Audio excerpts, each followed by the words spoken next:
And so when we talk about the vortex, what we really want like everyone to find a way of experiencing is your vortex, no matter who you are, will take you in at one time or another every single day. Something will happen where you will come into alignment with who you are. It might be a bird that you see. It might be a piece of the sky that you see. It might be a fragrance that comes past you. It might be a piece of a song that you hear. It might be, Jerry talks about a time former in his life experience where he was in such a state of depression he could not pull himself out. And the harder he tried, the worse it got. The more he beat up on himself for being depressed, the more depressed he felt. And then one day, he just followed an impulse to go down and sit on the rocks overlooking a lake. Drove for a little while, sat himself there, and a family came. They were not aware of him, would not have wanted to be aware of him because he was sort of lurking and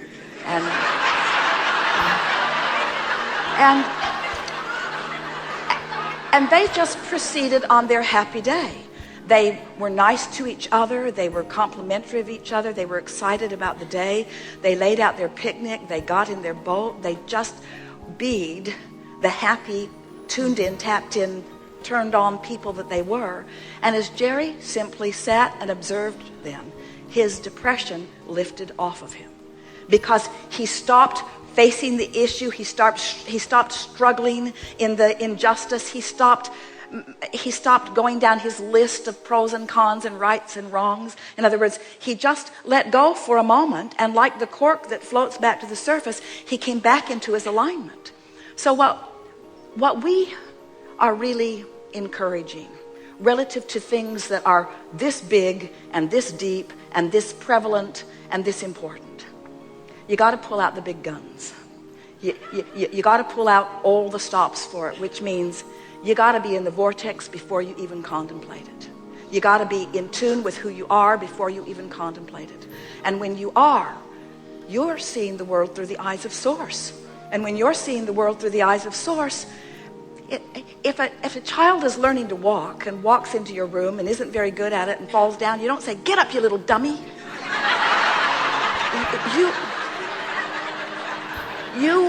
You know that this child will find its balance, and you give it only encouraging words. And yet when someone is out of the vortex and not feeling good and misbehaving and treating people badly, there's a tendency to say, "You need to be excluded from our society, and we need to punish you into compliance, and we need to educate you into a better way of life." And none of that works, because you just cannot motivate from outside the vortex. You can only inspire from inside the vortex. How are you in the vortex, Abraham,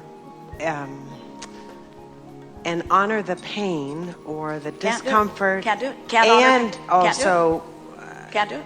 Can't honor pain. Okay. Pain and joy are very different frequencies. But isn't it bypassing? Is it bypassing to focus on the bird or the cat without acknowledging what happens? The emotion. Here's what happens as you take the subject that is bothering you the most out of the equation just for a moment by saying, "Can't do anything about it anyway. I can't change all these people. I can't fix it. I can't fix it if I want to. I can't do it this red hot minute anyway. Yeah. What I really want is alignment. What I really want for them is alignment. What I'm really wanting is to feel my own alignment." So you just kind of try to talk yourself into that general place. But then if you will meditate and quiet your mind, when you stop thought, you stop resistant thought. When you stop resistant thought, your vibration raises. Yes. When your vibration raises, you come back into the subject at that different perspective, you see. So what happens is, as little by little, you allow the vortex to train you to that higher frequency, two things begin to happen right away. The first thing that happens is fewer of those people that were behaving in that way have access to you because it's not as active in your vibration. Yes. Now, some would say, but isn't that putting your head in the sand? Isn't that just carving out this little nice world for yourself and leaving all of the others out there to deal with whatever it is that they're dealing with? And we say, it might be that, but the alternative doesn't work anyway. In other words, you can't go out of the world. You can't get sick enough to help a sick person get well. You can't get poor enough to help poor people be prosperous. You can't get mean enough to help mean people get nice. You see, you can't feel pain about their suffering and be, as Jesus was, in vibrational alignment with their well-being. You just can't do it. You can't make those vibrational shifts, you see. Yeah. So is it appropriate for you to feel the sting of injustice? Of course it's appropriate. That's part of the sifting of the contrast. You couldn't give birth to the brighter, better world if you didn't see some of it that isn't so good. You couldn't ask with the clarity that you do. But there are millions of people, there are billions of people that are sifting through the contrast, who are asking, who are putting the rocket into their vortex, and Source is answering, who are depriving themselves of the very answers that they seek because they are so focused upon the problem, you see.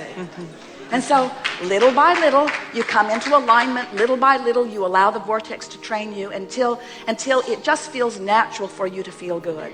And then, as we started to say, two things happen. You see less of it, and when you do see it, you are vibrationally prepared. When you do see it, you're seeing the world through the eyes of Source. You don't take it personally when someone is stupid. You don't take it personally when someone misbehaves. You don't take it personally because you know it's a vibrational thing that they don't have control of yet. Everyone wants to feel love. We promise you, everyone wants to feel good. They just don't know how to do it. And so it's just going to take more who are doing it unconditionally. Unconditional love says, I am in alignment with who I am regardless of the situation. But it's asking a lot of you to look at something that just yanks your chain and rings your bells in a very negative way, and to ask you to just turn the other cheek and be at one with it. That isn't what it is all about. It's about letting yourself see it, letting yourself feel it, let what you really want be born within you, and then tuning yourself to who you really are and to what you really want. And little by little, the world becomes a place that likes itself better. But we want to say this in a way that you can really feel it from us. And it's going to feel off to those who are so wanting to be of service to the world that you want to go out and feel their pain and wrap your arms around them and bring them home with you. We just want to remind you, Source energy, that which man calls God, is standing in the vortex welcoming them in. And even God doesn't leave the vortex.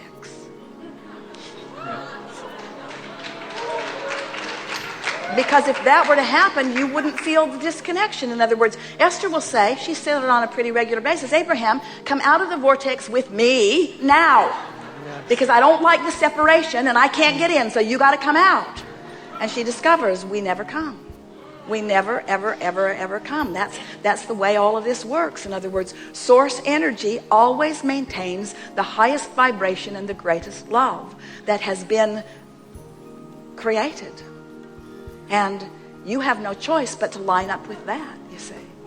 So when you look at it that way, when you realize that there are plenty of people who want to feel better than they do, and so in your attitude of wanting to help them, you step out of the vortex into your awareness of what's troubling them, into that frequency where you now no longer have connection to the resources of your Source. Yes. And now that's why you really feel the rage and anger at them, is because it's like, whether it's someone that you love who is struggling with something, or someone that you don't like at all who is struggling with something, as you observe them in their struggle, you feel negative emotion because you cannot stay in alignment with who you are as you observe their struggle. And then your attitude usually is, I need you to clean up your act because I want to feel good, and when I look at you, I don't feel good. So you need to do this and this and this and this and this because I need a manifestation here, because I don't have the ability to stay in alignment with my Source energy. I'm just an observer, and what I'm observing isn't good. So you need to do something about it, which is totally giving your power away, right. Totally disempowering yourself, you see. That what unconditional love is, I have the ability to tune myself into vibrational alignment with all that I am. I have the ability to love you I have the ability to see you in your success even when you're demonstrating your lack of it. Yes. I have the ability to see you well even when you are currently sick. I have the ability because I practiced when you were asleep. I practiced when you weren't around. I practiced when it was easy. I practiced when I was in my treehouse. I practiced when I was watching the sunset. I practiced during my meditation. I practiced during the beautiful music. I practiced Yes, my alignment yes. with Source, and now I can unconditionally offer this love of Source. I got it. Oh, thank you. Yes. Yes. Yes, you do.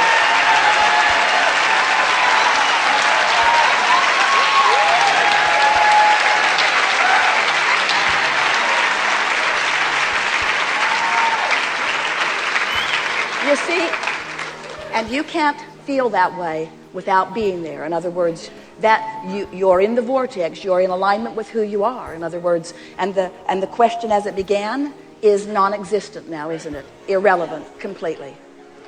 Very good. Now what?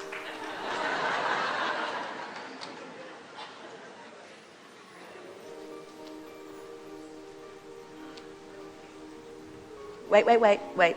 This finger, keep coming. This finger points at so many people at the same time. Sometimes we point over there and they come from over there. It's very strange. Very strange.